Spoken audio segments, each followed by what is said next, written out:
So welcome, Jada. Thank you for joining us. Thank you. Turn it over to you. Hello, you guys. I am Jada. I hope you can hear me fine. Yeah. Okay. I'm going to speed up a little bit. So if I'm talking too quickly, let me know, but I'm going to try to get finished a little bit quicker so we have time for questions. But like Jan said, we are a carbon marketplace. I work for Nori as a supply account manager, and that's specifically working with farmers to enroll who are using regenerative practices. So this is kind of an outline of what I'll talk about, who Nori is and why we have a carbon marketplace, what we are doing, how you enroll, and what does this mean for you. So Nori likes to say that we're not an agricultural company, and I find that a little bit funny because I'm talking to farmers, but what we mean by that is that we're not the typical agricultural company. So sometimes when you're working with ag companies, they want you to purchase something or you have to do something to join them, and we don't actually do that. And I'll talk a little bit about the only cost to a farmer to join our program. And throughout the conversations today, we've been talking a lot about avoidance and reduction. Nori is actually concerned mostly with removal. So we do want to suggest that you emit less, but we are talking about sequestering carbon in the soil. And later on, we'll talk about how we're doing more than just soil, but our first methodology is for farmers and soil carbon. So we have created a marketplace that holds Nori removal tons. So that would be a carbon credit. And it's, again, based on removal. So this is carbon that's stored in the soil for 10 years. So again, we are building this carbon removal marketplace to reverse climate change. And we actually do this by using blockchain and crypto technology. So later this year, we're launching a crypto token that will be called Nori that can be sold on a marketplace. And one token will be equivalent to one carbon credit. And this actually allows the price of carbon to go up in a way that it hasn't before. We think that the price of carbon is a lot lower than it should be. And then also when we are able to retire carbon credits on a blockchain, if you guys remember, cap and trade systems sort of move around the same carbon. And so you're selling this 1 ton of carbon multiple times. But if we're able to retire it on the blockchain, it's being sold one time and then it's done. Nobody else is buying it again. The way that you can think about that, we won't go too far into the cryptocurrency, but we talk about it the same as a grain market. So it's a free marketplace, and the same way that a farmer would sell their grain for the highest price is the way that our marketplace will work too. So what are we doing? There are a lot of ways that you can remove carbon, as you can see here. And eventually Nori does want to get into all of these areas, but the first methodology that we're starting with is regenerative agriculture. So we think that farmers are at the forefront of the carbon, of reversing climate change. Sometimes, like Jan said, there is a little bit of contention with agriculture and sustainability, but we think that they can be tied together and we can reverse climate change together. So some of the practices that we talk about are reducing tillage, planting cover crops, adding crops to your alleyways and your vineyards and orchards. We do sometimes rotational grazing, and there's a few other practices too. To qualify for our marketplace, you have to have started or added regenerative practices since 2011. So again, that could be reduction in tillage. You could be, if you had an orchard or a vineyard, you could be mowing the alleyways, adding cover crops. And if you have any questions afterwards, I can list more of those too. So all of these are based in the US. We do hope to expand into other countries later, but we're starting with you guys. And then to qualify, you also have to have really good records. So I'll talk about our third-party verification in a second, but you definitely have to keep records for quite a while. So how you enroll, I'll kind of repeat some of the things I said, but you have to have cropland in the United States. You have to have adopted those regenerative practices since 2011. We have to have digital boundaries of all of the fields that you want to enroll. And if you're leasing any ground, we want to know that you have permission to enter that property into marketplaces and that you're not entering them into other marketplaces so that we're not double counting carbon. Again, you have to have quality records.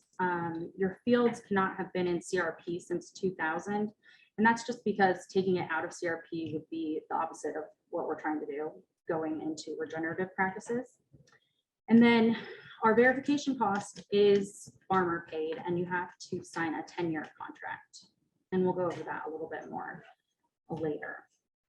So to enroll, we do ask for 30 years of farm management data. And really we're asking for from 2000 until you made a switch in practice. And a lot of that can come from satellite imagery from NCRS, and then typical practices that you've used since then. And then we actually project to 2030, so we can show you over the life of the project what your credits would be. We use a third-party quantification tool that's called Soil Metrics, and it's based off of the USDA Greenhouse Gadget Tool Comet Farm, if any of you are familiar with that. So it just uses crop modeling instead of soil sampling. And the reason we do that is because it's a lot cheaper. And like I said, the verification cost is farmer paid. So we're trying to keep the cost down as much as we can.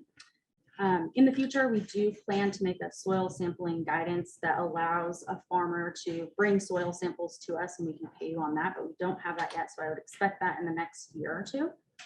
And then it's important to note that we don't own the data. We are asking for a lot of data, but we don't own it and we're only using it to project credits. So once you enroll, you would see, we go through an app and you would see this screen, and this projects how many NRTs or carbon credits you would have. And actually Nori is a look back program. So this is important to note too, because I know that a lot of you have started regenerative practices in the past, and some of these programs are future looking. And so if you haven't made if you've already made a practice change, they won't pay you. Nori actually pays up to 4 years of what we call grandfathered credits. And so if you've had that switch since 2011, we can pay you for the past 4 years. So after we go through the projections, you would go through verification, and it is a third-party independent audit. And it is paid for by the farmer. Like I said, it's typically between $3,000 and $5,000. And usually what they do is they check the switch in practice. They want to verify that that actually did happen. So they would ask for evidence of that. That could be pictures of what was planted. It could be cedar seeds for cover crops. They can even ask your neighbors if you don't have all of the records. And that typically takes a couple of months actually, but once that is done, you sign a 10-year contract, and your 10-year contract is ensuring that the carbon stays in the ground for 10 years. So buyers there's always a balance between the farmer and the buyer wants some sort of permanence for the carbon in the ground. And so we've kind of balanced out between what is reasonable for a farmer and the permanence that the buyers want, and came up with a 10-year contract. So that contract also is a commitment to keep that in the ground. That may be using the same practices that you've already been using. So if you've not been tilling, we don't want you to start tilling the ground, or it would emit that carbon. You also commit to updating farm records each year and verifying again every 3 years. We also give you the ability to set the floor price for NRT. So a lot of other registries or marketplaces actually buy the carbon from the farmer and then resell it and make a profit off of that. Nori actually allows the farmer to set this price. We're selling, typically our floor prices right now are $20. We just moved that price from $15 in May. But the farmer gets that entire price, and we take just a 15% fee from the buyer. So if we sell your carbon credits for $20, you get $20 and the buyer pays $23. And Nori just takes that $3. We also, on your contract, you have to sell at least 15% of your NRTs in our marketplace. And right now, you really have to sell all of them on there. This is something that will come later if there are other marketplaces that accept NRTs, but these are specific to Nori right now, so they have to be sold on our marketplace. But you don't sign this contract until after you get your projections and after you go through verification. So all the way up to that point, you can still decide to not do it. And then that bottom part says there's a force majeure clause that protects the supplier against extreme weather. So you are committing to keep the carbon in the ground, but if there was something that that you had to do, that let's say you were not tilling and something happened and you had to till that year, we know that that sometimes happens. So if there's an act of nature or an act of God that causes you to do something that isn't regenerative or change practices, that doesn't break your contract. So the next thing would be to sell your NRT. So once you have them issued, they're issued onto the marketplace and you get paid as soon as a buyer buys them. And then we get paid after you guys get paid.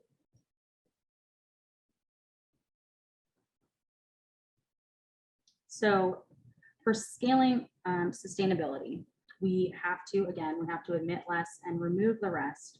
And really what I wanted to say to you guys is that you guys are already doing this. And I know that you'll have a few questions about if you fit into this program. And some of you may not, because there are limitations to the modeling tool by what crops are allowable right now. Most of the data that comes from the Midwest in the modeling tool that we use. So a lot of row crops fit really well. We can accept vineyards and orchards, but we actually haven't gotten one through yet. So if we had one here, they could be the first one to get through. But I just want to say that there's going to be more to come from Nori and other marketplaces. So if you don't fit in right now, in the next year or two, you may fit in. So I would say to keep following us and keep watching the carbon markets, because at some point we can fit you in. And then lastly, I want you guys to know that this works. We've actually paid $1.8 million over the last 3 years to farmers. And so it's not a fad and it's not going away. And I think that's sometimes one of the things that people are concerned about when going through this program. So if you have questions, you can email us at hello@nori.com. You can email me directly. My email is jada@nori.com, JADA. But this email goes to our entire supply team, and we can help you with any questions that you have. And if you have any questions right now, I can answer those also. Yeah. Any examples of California farms So yet? we don't yet have them. I am working on some of them. And I have to say that so we're just transitioning out of a pilot. Nori started in 2017 and our first farmer came through in 2020 actually. So this is new, and most of our farms have come through in the Midwest and like southeastern United States. But that's not to say that it doesn't work. And we do have farms in both Washington and California that we're testing right now. And I'm from Washington, and so I'm really interested in getting both the Pacific Northwest and the entire West Coast involved. So soon, you could be the first. Yes.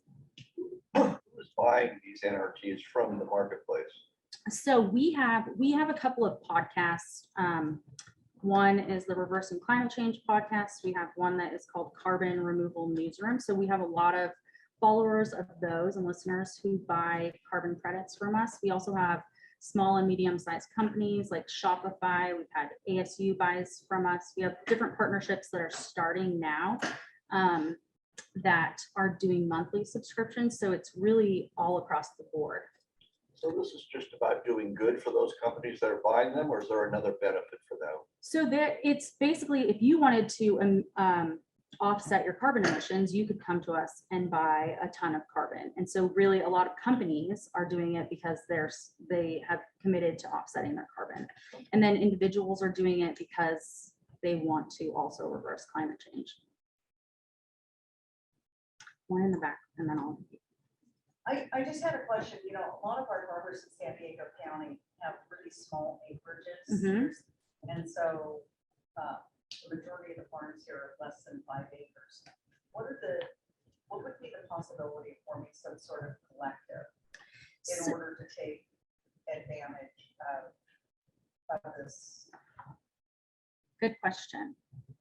So we actually train up data managers too, who can actually do a lot of the work. We right now don't have the capacity to do really small farms individually, but if we have a data manager, so let's say you did form a collective and one person or a few people wanted to take on working as a partnership with me and putting in a lot of that data for all of those farms, we can just aggregate them together and send them through a project as one.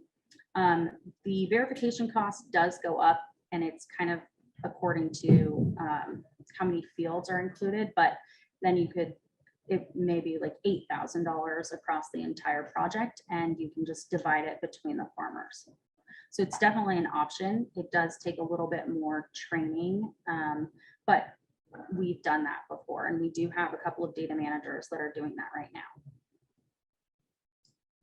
One of the biggest criticism I've heard regarding carbon marketplaces is the amount of time that the growers that participate have to spend on paperwork and administrative overhead. Yeah. How does Nori address that problem? Because that can be a real killer, given that a lot of farmers don't have that time Yeah. and do not want to dedicate it to that. So it does take time, and I will say that we're trying to make the enrollment process easier and simplify it. We do use an app that is based in Google Sheets, and it's actually like very finicky and makes it take even longer. But what we've done over the last couple of months is the supply account managers, me and another, Sean, we've taken on the work of putting all of the information into the app. So there is still a time constraint with telling us the data that needs to go in there, because we have to have that from the farmer, but we've made it easier so that they're not putting it all in themselves. And we've gotten it down to a few, like 3 calls. And so it could take about 6 hours total, probably over the course of a couple of months, just talking on Zoom calls and getting data and things like that in. The entire enrollment process, we're again trying to shorten, but it takes a little bit of time too. So it can take up to between 4 and 11 months, depending on the timing of the farmer. You know, if it's planting season, sometimes you're not going to get all of the data in. And then also the verification sometimes takes a little bit of time too. You mentioned you have a third party doing the verification. Can you repeat the name of the? So we actually work with a few. Right now, most of our projects go through Aster Global, but also Validus and SCS are all verifiers that we use. And when you talk about regenerative agriculture, are you considering the conservation practices from the NRCS as the practices that will be validated through the verification No, process? so the tool that we use, Soil Metrics, has specific practices that it models. So it could be reduction in tillage or going to no tillage. It could be the rotational grazing. It could be diversifying your crop rotations, adding cover crops, adding organic matter, and adding longer growing seasons. Provisions for keeping land in a natural state as a carbon sink. So we haven't tested this too much yet, but if you went from farming to CRP, that is a regenerative practice and that should work, but we haven't tested it out yet. But other than that, it's not a practice that's modeled in the soil metrics model right now. But again, over time, when we come up with the soil sampling guidance, if you can come in with soil samples and show us the change over time, that could be a place where you get a payment for that. But that will come later in the next year or so. So you're projecting using some sort of legacy like projects in the land. Let's say, you know, somebody started like 5 years ago with some regenerative practices, and there is some like metrics and indicators, you know, like through lab tests and, like soil health assessment and all that. So let's say from 5 years till to now, if that documentation exists, you can, like count what has been done and then ongoing and future applications or adopting new conservation practices. So I will say potentially, so we haven't written soil sampling guidance yet, but that is going to essentially be what it will be like, yes. And Nori will always be a look back program, so we'll never be paying future credits, but something that has already happened.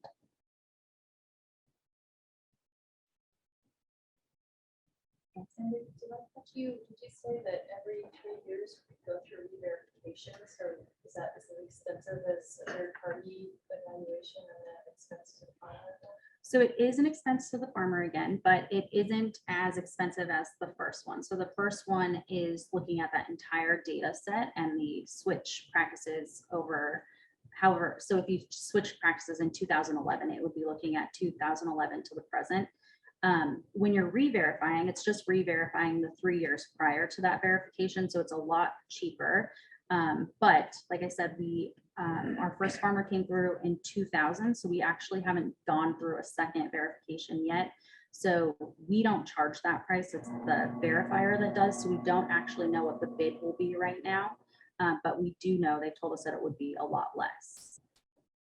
Can you eventually pay for the verification with the NRTs? You can't, because it's the verifier that's charging that cost. And so, but once you go through the verification, you would pay that and then your NRTs are issued. And as soon as they sell, you get that money back essentially. And typically what we do is a feasibility study that shows your projections. And if the projections showed that it was less than the verification cost, or even with the verification cost, we would say not to go forward with it. So you would know that you were making more money than the verification cost. What's the smallest farm you've ever awarded, carbon credits to? Right now we have done, the smallest ones are about 5,000 or 500 acres. But we have a couple of projects going through verification right now with a data manager who has aggregated about 5 different projects. And so she's sending through a couple that are like one field, so maybe 60 acres in a field. But her entire project is about 2,000 acres because she has aggregated all of them. So right now, like I said, our NRT price just went up from $15 to $20. So when it was $15, we were saying that it was about 500 acres that needed to go through as a project to break even with verification. Now that it's $20, we can go with a smaller amount. So about 300 acres might break even. So if you could do a project of 300 to 500 acres. Thank you. Mhm. Anyone else? Well, thank you guys for all of your questions, and I hope to hear from you. And even if you just want to ask questions, that's okay too, or we can do a feasibility study.